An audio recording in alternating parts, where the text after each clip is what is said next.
Sir आणखीन एक छोटासा प्रश्न होता सर, की इथे बऱ्याच साऱ्या महिला आहेत की महिला म्हणल्यानंतर एक कॉन्शियस माइंडेड असतात, थोडस बरोबर बरोबर. की आहे त्याच गोष्टीमध्ये ऍडजस्टमेंट हे त्यांच्याकडून आपण म्हणजे मी माझ्या आईकडून शिकलोय, तुमच्याकडून शिकलेलं अशा बरेच वाईट काळामध्ये ऍडजस्टमेंट शिकलो.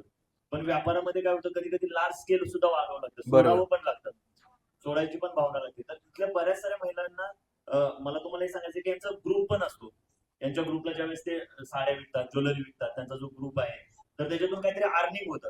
तर त्यांच्यासाठी त्यांच्या प्रती काय कनेक्शन राहिलं पाहिजे, पहिली गोष्ट.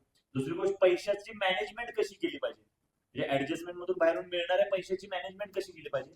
आणि तिसरी, तुमच्या आयुष्यात पैशाचा कोणता असा किस्सा आहे का की जो यांना सांगावं तुम्हाला वाटतं की इम्पॉर्टन्स ऑफ मनी, म्हणजे पैशाचं महत्व काय माहिती. कारण काही जण दोन दोन पेट्रोल पंप आहे आणि काही जण एका रूम मधून सुद्धा करतात.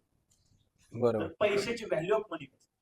तर आता सर सगळ्यात महत्त्वाचं तुम्ही जे ऍडजस्टमेंट बघितले म्हटले ना, ते खूप चांगलं आहे. एक छोटस एक्झाम्पल देतो बघा. माझ्या आई आणि मी कधी जर राहत्याला आलो ना, माझ्या घरापासून राहता 10 किलोमीटर आहे. माझ्याकडे आहे 700 गाडी, तिला 12च ऍव्हरेज.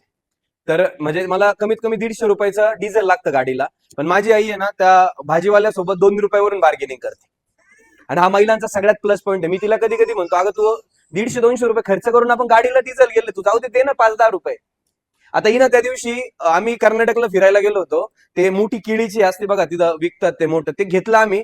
तर ही म्हणे नाही, मी 5 रुपये का ना कमी करूनच येईन त्याला. आणि आली इतका आनंद झाला तिला, ती म्हणे हा 5 कमी केले त्यांनी. मी गाडीतच होतो, आम्ही दोघंच होतो. म्हणजे हा जो स्वभाव आहे ना तुमचा सर, त्यांचा तो खूप चांगला आहे. आणि मला असं वाटतं तो जपला पाहिजे. पण तो जपला कुठं पाहिजे ते पण लय महत्वाचं आहे. समजताय ना. आता ज्यावेळेस तुम्ही बिझनेसमध्ये येताय ना, तर कधी कधी बिझनेसमध्ये तुम्हाला थोडासा खर्च पण करावा लागणार आहे सुरुवातीच्या काळामध्ये. कसं असतं माहितीये का, तुम्ही एखाद्या प्रोडक्टमध्ये हे बघा, जिओचं एक्झाम्पल घेतलं ना, 2009 मध्ये जिओची कंपनी उभी होती. सुरुवात नाही म्हणत ना, थॉट नाही म्हणत, उभी होती, बिल्डिंग उभी होती, त्याचे सेंटर्स उभे होते, सगळ्या गोष्टी रेडी होत्या. इव्हन त्यांचे वॉचमॅन सुद्धा हायर होते सर 2009 मध्ये.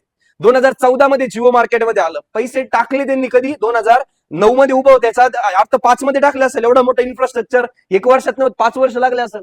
आणि 2017 मध्ये पैसे कमवायला सुरू केलं. किती? 2017 मध्ये. विचार करा तुम्ही, 10 वर्ष सहन केलेले. तर तुम्हाला पण बिझनेसमध्ये थोडासा पैसा टाकत राहावा लागेल. आता तो कशावरती टाकावा लागेल? सगळ्यात महत्वाचं तुमच्या स्वतःवरती, लर्निंग्स वरती. जर मला स्वतःला मोठं बनायचं, आता कदाचित समजा तुमचे उद्या ट्रेनिंग्स असतील, सेशन्स असतील, किंवा सरांचे असो नसो, किंवा बाहेरचे पण आहे मार्केटमध्ये, ते तुम्हाला घ्यावं लागते. त्याच्यावरती तुम्हाला खर्च करावा लागेल. कारण हे बघा, मोठा तोच होतो जो जेवढी जास्त इन्व्हेस्टमेंट करतो. मुकेश अंबानी का बरं मोठा आहे माहितीये का? कारण तो इन्व्हेस्टमेंट हाय करतोय. मग आपण तर ती इन्व्हेस्टमेंट नाही करू शकत. आपल्याला जी इन्व्हेस्टमेंट करायची ती कशावर करायची? आपल्या स्वतःवरती. दुसरं करू शकता तुम्ही ग्रूमिंग वरती. म्हणजे तुम्ही तुमच्या बाकीच्या गोष्टींमध्ये बदल झाला पाहिजे. तुमच्या बोलण्यात झाला पाहिजे, चालण्यात झाला पाहिजे, तुमच्या बाकीच्या पर्सनल गोष्टींमध्ये ज्यावेळेस बदल होईल ना, ऑटोमॅटिकली लोक तुमच्यासोबत जोडत चालतील. आणि त्याच्यानंतरचा विषय सर जे बोलले की पैशाचं मॅनेजमेंट, बघा मी फार मोठा आहे असं नाहीये. म्हणजे मी जेवढा केलेलं आहे, मला असं वाटतं मी फार मोठा नाही, पण पैशाचं मॅनेजमेंट एकदम सिम्पल आहे. तुम्ही जे करतात ना महिला, ते खूप चांगलं करतात.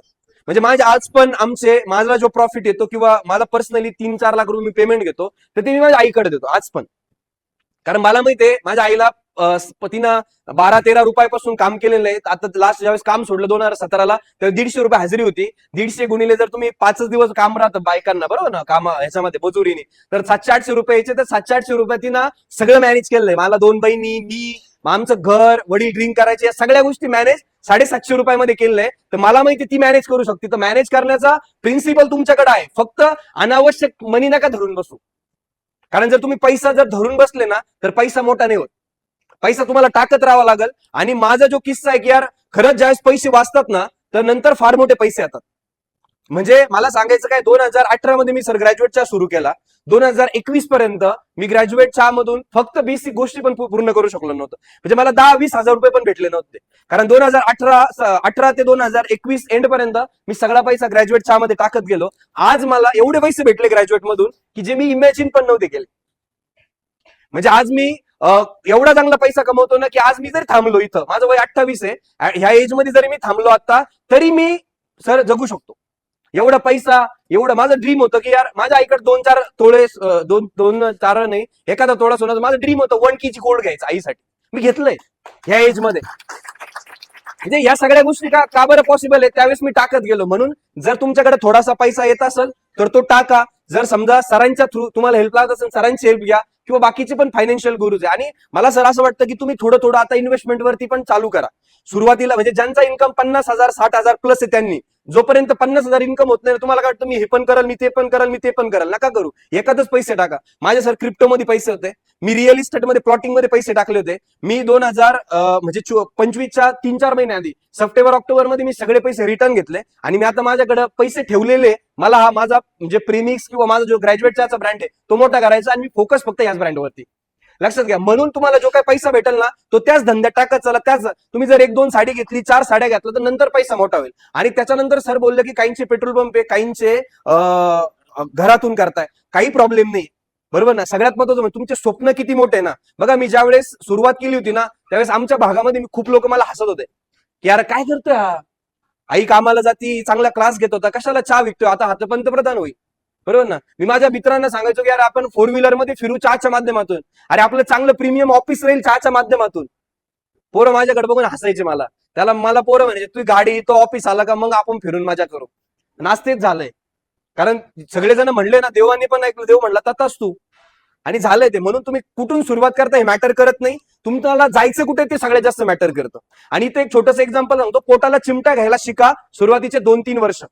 कारण अनावश्यक पैसा आला, आपल्याला पैसा आला ना आपल्या अनावश्यक गोष्टी वाढतात. एक छोटंसं एक्झाम्पल सांगतो मी पैशाचं कॅल्क्युलेशनचं. 2 मित्र असतात आणि 2 मित्र आहे ना शाळेमध्ये सोबत असतात, कॉलेजमध्ये सोबत असतात. एका मोठ्या कॉलेजला गेल्यावर लांबून लांबून पोरं येतात. तर असे लांब लांबचे मित्र असतात ते नंतर भेटतात काही दिवसांनी.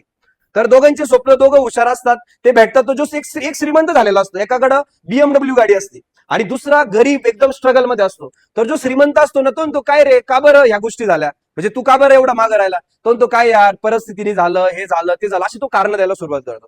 पण त्याचा तुम्ही माइंडसेट चेक करा, मी पुढे सांगतोय तुम्हाला. तर मग ज्यावेळेस तो नंतर म्हणतो ठीक आहे काय प्रॉब्लेम नाही, मी तुला आता काय करतो 10 रुपये देतो. किती रुपये देतो? 10 रुपये. त्या 10 रुपयाचे काय करतो, 2-2 रुपयांनी 5 आंबे घे. किती आंबे घे? 5. 10 रुपयाचे किती आंबे येतील? 5 आंबे येतील. ते 5 आंबे मार्केटमध्ये 4-4 रुपयांनी विक. किती रुपयांनी विक? 4-4 रुपयांनी. तुझ्याकडे पैसे राहतील, मग घराचा खर्च वगैरे काढत चाल. आणि अशी परिस्थिती होती मित्रांनो, तो करतो म्हणजे सुरू करतो बिझनेस आणि 10 आंबे घेतो. 10 आंब्याचे कॅल्क्युलेशन चुकतंय मला थोडस. बघा तो तो 10 आंबे घेतो. एक आंबा 1 रुपयाला असतो आणि तो विकतो कितीला? 2 रुपयाला. 2 रुपयाला विकतो मार्केटमध्ये. तो दुकान बसतो तिथं बाजारामध्ये, तो विकतो. 20 रुपये होतात, पण त्याचा घरचा खर्च असतो 10 रुपये.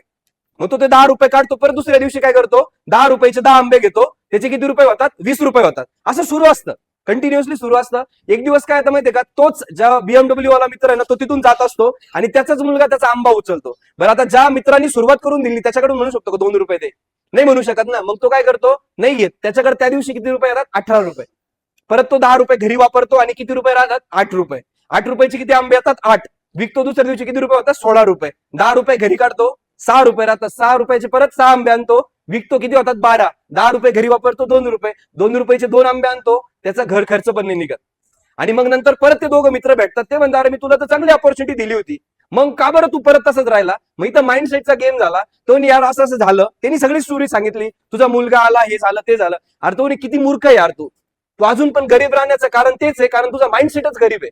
मग तो काय विषय काय येतं, मग नेमकं माझं काय चुकलं? तो म्हणे अरे भाई तुझ्या घरात 2 पोरं होते, बायको होती, आई वडील होते. एक दिवस जर उपाशी मेला असतं तर काय झालं असतं?